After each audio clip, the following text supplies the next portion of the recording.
It's December 2nd. It is a beautiful 60s, probably about 63 degrees out here.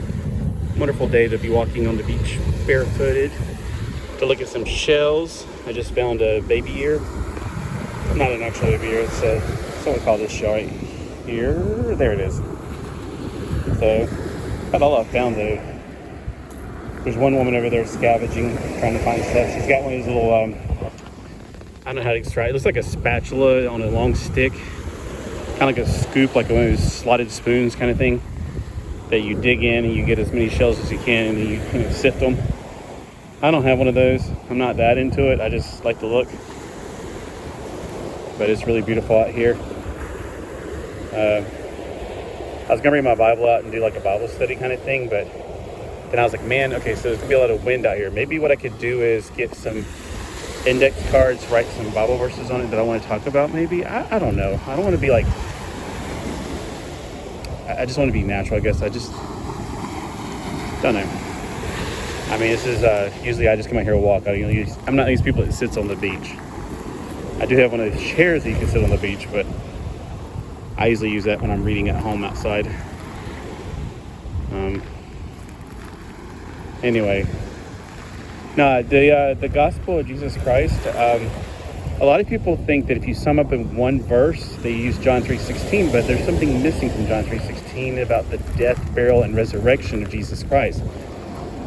The Bible verse, if I had to use only one Bible verse, I use Romans chapter 10, verse 9. It's trying to... Ow! This is cold water.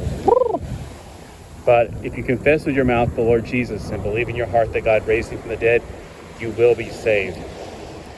So it has what's important. If you confess with your mouth and believe in your heart. The believing is the hardest part, because sometimes, I have doubts.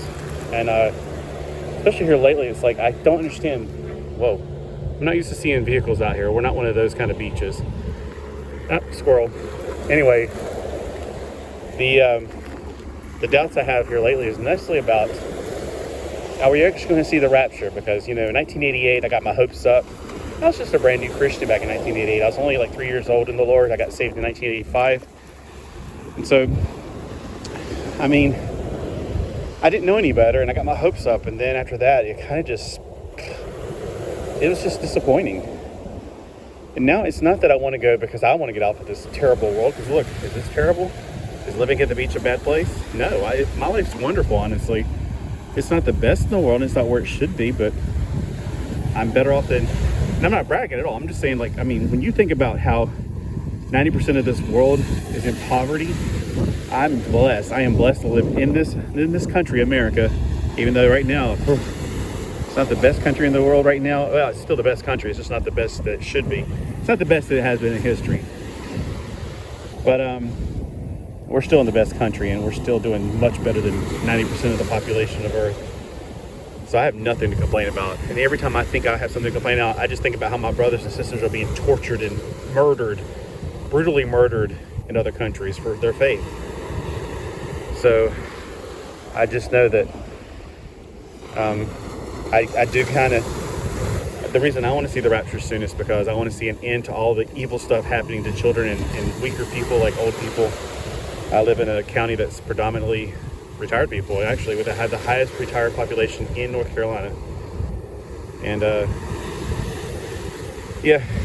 I'm just wanting to see an end to all the evil that's going on. And people say, well, what about so and so? They need to get saved. They can get saved after the rapture if they're not one of the 2 million people that get killed right away. But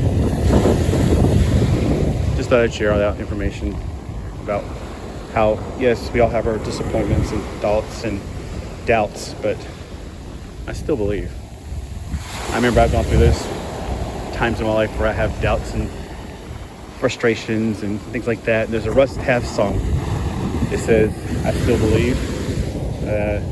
I think it's the same one that has Down in the Lowlands, where the water is deep. If I cry or if I shout, save me, save me. Anyway, that was a really good album, and it really spoke to my heart at the time. Anyway, I don't want to babble too long. I just thought I'd pop on here and say something today. I'm starting to make a little bit more videos, even though nobody's watching them, but There might be that one person that watches them and may give his heart to Jesus. And that's worth it right there. That's cold. All right, have a great day.